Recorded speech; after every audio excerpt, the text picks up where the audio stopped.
we're here in Antwerp with someone from Gaerea. Can you please introduce yourself? Well, I'm the founding member of Gaerea, and we are here in Antwerp for the third time, I think, in our short career. And during the tour with Galsworth and Winterfillet, Yeah, it's been fucking massive. Yeah. I can understand. You started 3 weeks ago, so you already mentioned it. It has been massive, so great fun, I guess. How do you feel about the show from tonight? We enjoyed it for sure. So, but how do you feel about it? It was great. It was the biggest show we did in Antwerp. The first one we did was 3 or 4 years ago in this very small basement called Antwerp City. And we were here in the other Kavka in May this year, a small thing. But tonight was just fucking massive. It kind of felt like the right show for Antwerp finally. So Yeah. Good crowd. Good crowd and an amazing build. It's good that they managed to blend 2 tours with amazing bands. So Yeah. I'm fucking happy. I was going to talk about that in my next question. On normal tour dates, there are 2 other bands. The first part of the tour was Galsworth and Sour. For the second part of the tour, from today on, it was with Winterfillet. But today there was also here in Antwerp Hellripper and Spectral Wound. Did that have an impact on your playing time and the set list or not? No, we played basically the same time. We play every night, same set. So it didn't impact us at all. I'm really happy to meet friends on the road. We already met Spectral Wound earlier this year. We played a few shows with them in Prague and Poland in May or June this year. Amazing people, and it was just great to meet the guys from Hellripper. It's an amazing band. So again, I think all bands are very different from each other, but they blend so well, so you can create this really nice package for an incredible night. Yeah. Yesterday it was mentioned, you also mentioned it on your social media, that you will perform at the Alcatraz Festival in our hometown of Kortrijk next summer. I guess you're excited to play all the big festivals next summer? We are. We have a really nice collection of really nice festivals again for next year. We already did a few of them this year, like Kavka and Partisan, or even Brutal Assault or Hellfest. So it's just great to do the other festivals like Alcatraz or even Inferno. And Alcatraz is one of those festivals we never thought we would be able to play, and it's happening. So we're very happy to do so. We're already very excited to see you live again next summer. What are the main differences for a band like yours between a club show and a festival show? Is there a different approach? Do you think that you would adapt your set list for a club show compared to a festival show? We do. Now we are presenting this is a tour where we present most of the new album. We're also playing a lot of songs from the Limbo album because, well, pandemic, and we're kind of trying to play as much as we can the Limbo album as well. But we kind of change the set list if it's a festival or if it's a club tour or a single show. And well, I wouldn't use the word prefer, but I love the most intimate shows like this, where you can face the audience, you can actually see what's happening right in front of you. They can breathe the same air as we do, without that big separation like big festivals have. Of course, playing amazing festivals like Hellfest is just a mesmerizing experience, where you have space, you have all these attention from thousands of people to your music. But I do love the most intimate shows, the small venues where everything you can really taste and feel the atmosphere with your fingers, like tonight or other events we did on this tour. Yeah. You had some stage props. The sigils. Yeah. Yeah. Have you ever played or ever considered using visuals to reinforce the music? Yeah, we did a show in Madrid. The venue in Madrid was fucking amazing. They had this really big LED wall. And well, since we are a very visual band and we are always carrying stuff that we don't need, and some of the stuff that we didn't need for this tour was actually visuals, and we used it for that show. It was amazing. It's one thing that I would love to do every night when we can.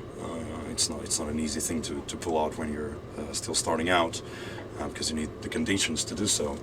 But whenever we have the opportunity, we just go to our hard drive and search for the good visuals we have and just use them for the show, because as much we are a very minimalistic band on stage, but I like to use the technology of today's world in order to enhance what we're doing on stage. Makes sense. You released Mirage last month, at the end of last month, last of September, through Season of Mist. Can you tell us a bit more about the writing and recording of the album? Well, in a very summarized way, we wrote the album in January and February of 2021, when we thought that we were finally able to go on a tour that we're not there anymore, a tour with Shamash and Harakiri for the Sky. That tour got postponed because of course, the pandemic again, and I guess, well, the will and fury of trying to do or continue our work resulted in having the inspiration for a new album. We wrote the album, well, super fast compared to the others, with this 2-week thing of just writing, not leaving the house, sharing ideas with the guys, and creating this album. And shortly after, we were in the studio working with Miguel, our producer, the guy that produced the 3 albums we have. And then it's just, well, fast forward to the September 23rd, where we finally are able to show the whole thing. The great thing about this summer is that since the album was being released in September, the 3 or 4 singles that we programmed were being released while we were doing the festivals. So we played Salve for the first time at Hellfest, and doing other songs like Mantle for the first time in Gotham or something like that.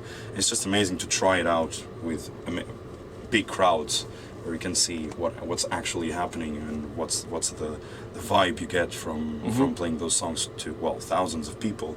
So it was, well, this year was just a perfect timing to release that album after well, so much waiting. You mentioned the 3 singles. You made 3 official videos for Salve, Mantle and Mirage. Is that mainly a band decision, or is it like the label who says we would like you to we can do whatever we want with Season of Mist, with Season of Mist. They trust us. It's our home.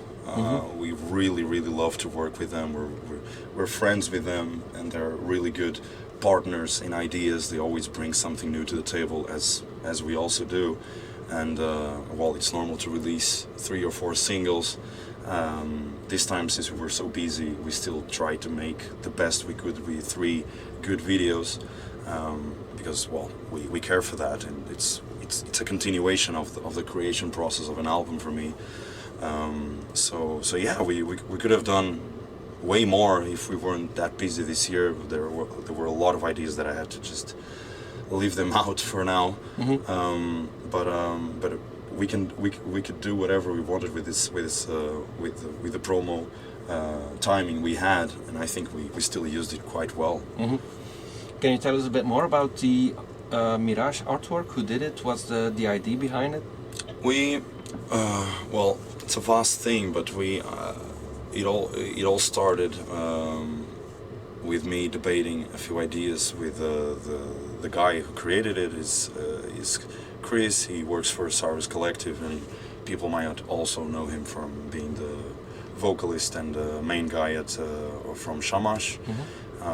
He's an amazing artist, not just 3D wise. He's one of the most interesting people I ever met. He's very strict with his ideas, but he's very creative and also minimalistic, and the conversations inspired to do this very minimalistic artwork, but something that it wouldn't need a text or a logo for people to know exactly what it is. And the gold stands for well, the Mirage concept, which is what might be golden in the cover might be also rotten on the inside. So it's like judging a book by its cover, and I like that paradox of having this flashy golden statue, and even in the photos we use a lot of gold, like bleeding gold, and it's just a paradox for what lies beneath or underneath the album for me, we loved to play with that paradox in the visual style of this album. What are, in your opinion, the main differences between Mirage and Limbo, the previous album? Music-wise, yeah. Well, music-wise, we are. It's more of an evolution than a revolution, I guess. It's a fair continuation in my opinion. Like all the work we've been doing from Unsettling Whispers album to Limbo, and from Limbo to Mirage, it's a continuation of ideas, and it's a continuation of a band that is mastering its creation process. We are a way better band than we were in the Limbo album, and we understand each other really well, and we didn't think of what we wanted to do, because everything starts with a concept and then the music just flows after it. But I wanted an album that could have beauty and chaos and very minimalistic moments like the ones we have in the interlude of Mirage, or even the beginning of the album.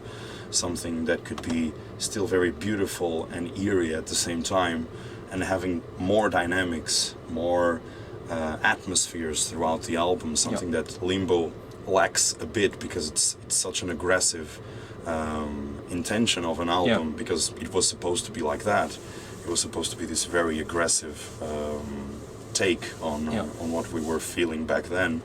But this time I think we were more romantic in the way we wrote music, because Mirage is a very romanticized but still very gory or flashy album, in my opinion. There are 8 songs on the album. Did you record more songs for future limited editions, or? No, we never do. All the songs that we wrote are the songs that are there. We never take... there's never like 12 songs and then we pick 8 or 7 or whatever. The ones we write and the ones we decide to take to the studio. So we already do that triage, that selection. And I don't write more than what I think I should. And neither the boys, so it's so whenever we just think, okay, this is the album. I will not write more than what we should, because it doesn't make sense for me, because again it also takes advantage of the whole concept. So if we whenever we just fit or suit that concept, it's done for me. You released a full album every 2 years. Is that something you want to continue in the future? Is that realistic to continue every 2 years with a full album? It's been very realistic for us as a growing band that's starting out and trying to do as much as we can with the time we have. We like to tour, we like to create things and reinvent the songs while we play live. And that also gives us inspiration for new songs. But the fact that we kept a 2-year thing, it's just coincidence, because we were always working, and after maybe this tour, maybe some new ideas might flash, and we start to write something else. But again, after being 2 years away from the road, I don't think we will continue the 2-year period. I think we'll continue on the road for 2 or 3 years if we can, if people still can still embrace what we're doing without boring people. I think that's our idea for now, to tour as much as we can with this new album. Where do you want to be with the band in 5 years? Do you have some kind of dreams of festivals or tours do you want to do, or opening for, I don't know, Satiricon, whatever? We're already touring with somebody that I deeply respect from my childhood in this tour, and something I never thought I would be able to actually meet that person. And every step of the road that we take and we meet these amazing people, it's just something that we cherish a lot, because again, Gaerea is all about being inspired by people we meet on the road and by our experiences.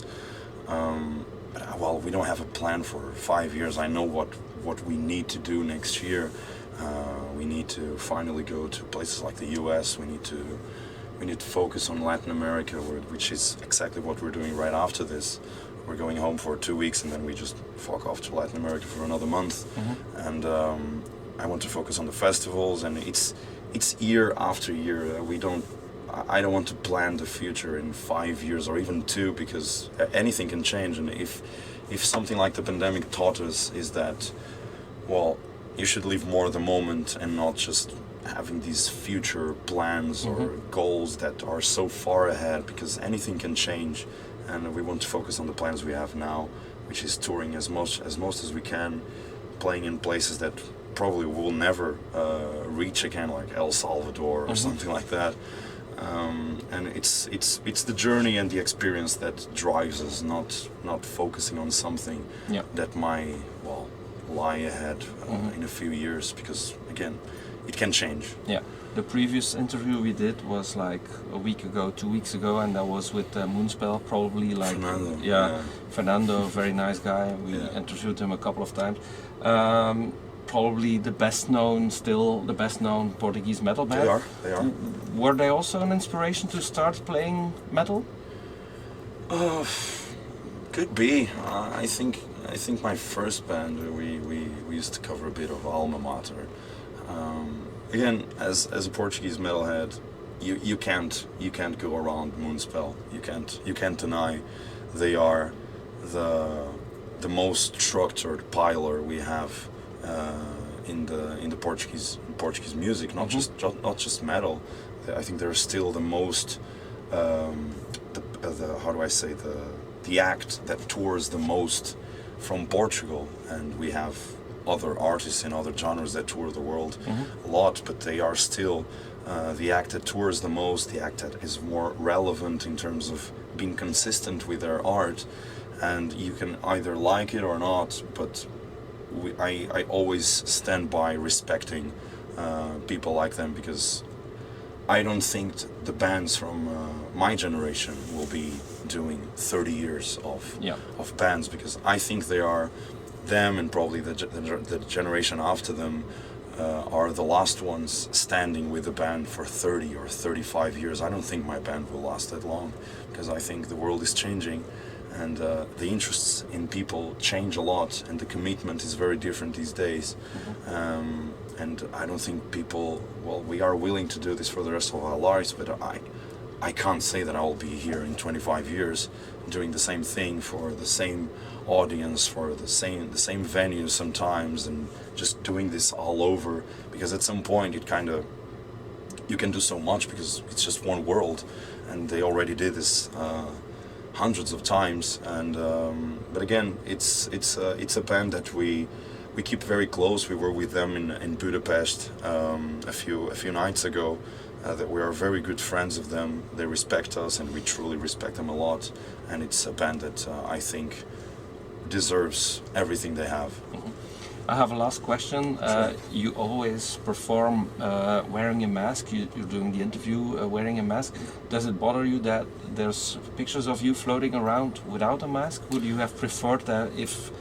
Does it somehow break the magic in a way for you, or you're not that bothered by it? We don't deny pictures with people that want to take a picture after show. We will not be the band that says no because we don't have the masks. I honestly don't care. For me, it's about the stage presence. It's about the concept we're portraying on that specific moment, and that's the beauty of it for me. We're not the band hiding in the shadows of the backstage because people can't see us. Because honestly, people don't fucking care. People want to approach you if they recognize you and tell you that they like the show or not, or whatever. And I love that. Again, we are inspired by those moments and meeting people on the road. So it doesn't bother me at all to meet people without the mask. For me, the mask is a very emotional thing for what we do concept-wise in the band. But again, I'm not having a smoke outside with a mask. It's just out of well, it's just a very stupid thing to do. And again, we're not a band hiding in the backstages because we're afraid of people noticing us. I honestly don't care. Okay. Thank you so much for your time. Thank you so for the much. interview. Thank you.